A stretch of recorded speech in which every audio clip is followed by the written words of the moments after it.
With these next couple of problems, we're going to still compare which function is greater over values of x, but we're going to also add transformations to the mix. So in this example right here, we're looking at not just these two functions, but we're saying, is p of x always smaller than h of x plus 3? Well, h of x plus 3, think about the plus 3 on the outside right there. That would cause it to be moved or translated up 3. That's a translation, so every point on the parabola would just be moved up 3. A little help with the calculator, we could graph this even if you'd like to see it. So we press y equals, and I did the plot, so I'm going to turn the plots off first. So I'm highlighting them and pressing enter to turn them off. And the first function I'm going to type in is x squared, that's h of x, but I have to add 3 to it. And the second function I'll type in is x plus 2. And then zoom 6 or graph, and we'll see what that looks like. So I've added it, so it's right there. It moved up just like we thought it would, and it's going to always be above the line in this case. So if I move everything up 3, that would move the vertex up 3. That point that's over 1 up 1 would be moved up 3. And so essentially we're going to get a parabola that is always above the line. And so that means that h of x plus 3 is larger, so that would be a true statement because it's above the line at all times. Now let's take a look at the next one. Now the next one says h of x minus 3 instead, so that's a different type of translation. That's going to be, remember it's opposite, moves left to right, so that's going to be a right 3 transformation. So if I look at the graph of that, let's try putting that into the calculator. So the only one that's going to change is the first one. So instead of x, let's think about that for a second. H of x is equal to x squared. So if I write h of x minus 3, that would be x minus 3 squared. All I did was replace the x with x minus 3 since it was in the parentheses. So to type this in, I'll need to type in parentheses x minus 3 squared. And if I graph that one, they intersect, so I know there are times where h of x is greater, and I know there are times where p of x is greater, so it's not really for all x. So definitely not for all x, so this one would be false. Alright, let's try the next one. It says p of x minus 4, so it's inside the parentheses, so that's going to be a translation of the line. It's going to move the line right 4. Again, if I wanted to graph that, think of this as p of x is equal to, maybe we could do this in a different color that matches the graph, I guess, over there. So it's a dark blue. Alright, so p of x, we're told that is equal to x plus 2 right there. So if I change that to p of x minus 4, that means I have to replace the x with x minus 4 plus 2. So I just replace the x with x minus 4. And let's take a look at that. So first I have x squared. There's no change to h of x this time. It was just plain old h of x. But I do need to change p of x, which is now parentheses, so in y2, parentheses x minus 4 plus 2. And then if I graph that, or zoom 6, we can kind of see which one's larger. Alright, by moving that line over to the 4 to the right, it looks like now the parabola is going to be bigger.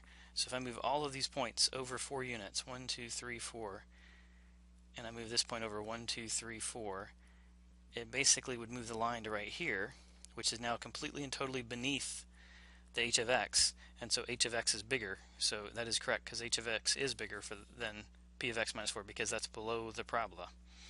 A little trickier, but still within reach. Alright, let's try that one more time with this set.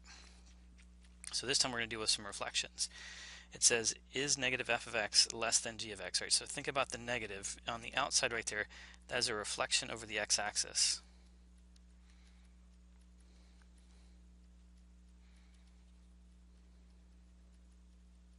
So everything's going to be flipped down, and so that point that was, if you can picture like looking in a mirror right here, that's the mirror, and your eyes up here looking in that mirror.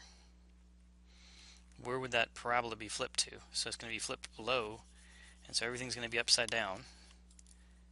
So that parabola would be down here, and that point right here, because there's one away from the x-axis. Now this point looks like it's 3 away from the x-axis, so it'll be 1, 2, 3. You can see we got that point, so it'll be 1, 2, 3 away from the x-axis again, and 3 away from the x-axis on this side. So I think with just doing this by hand, I'll have a parabola that's always going to be beneath the exponential function. But again, we can use our calculator if you want some assistance with this. So let's talk about what negative f of x is. If f of x is equal to 2x squared plus 2, then negative f of x is equal to negative 2x squared plus 2 in parentheses. So I can type that into the calculator. So clear out the top and clear out the bottom ones, and I can type in negative parenthesis 2x squared plus 2. So that would be the transformed function after I reflected it. And I want to compare that to 3 to the x minus 1. And if I graph that, there's the parabola just like we drew it. And you can see that the g of x is always above the transformed parabola. So it should say g of x is bigger, and it does. So that's a true statement. Alright, now we've got a negative on the inside. This is a reflection over the y-axis.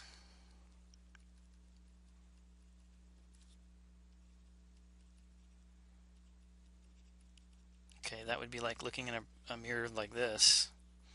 Can you see it like in 3D? That would be the mirror. And you'd be looking, using your eye from this side to look at the... Sorry, my pen doesn't work. You'd be looking in the mirror to see how it moves. And honestly, it's already symmetric about the y-axis, so it's going to just flip onto itself.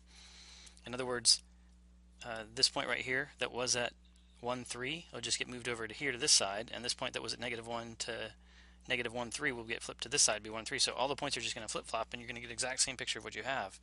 And if you wanted to see what this looks like as a function, you could do that too.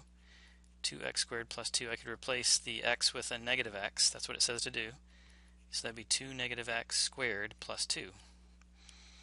So let me go to y equals and change it so it fits that description. So 2 parentheses negative x close parentheses squared plus 2. And you can see it's going to be the same as what's right there. But in this example, the parabola is going to, at least in the visual range, I'm going to have the parabola looks like it's going to be bigger initially, but then they overtake each other. So it's not for all x, because if I zoomed in or made my window go a little higher, let's make this window go a little higher, you can kind of see that the two intersect. There's the parabola, and here comes the exponential function. So they definitely, the exponential function eventually grows faster, so it's not true for all, definitely not for all x, so this is going to definitely be false. Alright, let's try the last one. Now this time we're going to reflect g of x. Reflect over x-axis. So all the points are going to get flip-flopped. So the point that was right here, like this asymptote would be flipped over the x-axis, so we'll have an asymptote right here. And everything's going to be upside down basically. So this point maybe that was, let's find a point, 0, 0 doesn't move anywhere, but if I move the point to 1, 2, that'll change to 1, negative 2, so it's going to flip upside down. Didn't draw it in the right place. It should flip upside down like this. But again, let's try that with a calculator. So if I have g of x, I know for a fact is equal to 3 to the x minus 1, and I put a negative in front of g of x, that means I put a negative in front of the whole thing, and I can graph it. So let me clear these out. There's been no change on this third one to f of x. F of x is just like it looks, so it's 2x squared. I just realized I've been changed. That should have been plus 1 that whole time. So I might have made a mistake. We need to fix some of those. Not huge mistakes, but enough that we could fix that. It's supposed to be plus 1, not plus 2. I misread that. And then this would be 3, oh, in parentheses, sorry. Negative parentheses 3 to the x minus 1. Alright, and then we can graph those. It looks like they come really close. Maybe I should do zoom 6 to see if that makes a better picture of this. But they don't touch, so the parabola is always going to be bigger on that one, so whatever the red should be larger, and it is larger, so that's going to be another true statement on this one. Let me go back and fix these really quick. I realized that those were all supposed to be 1s.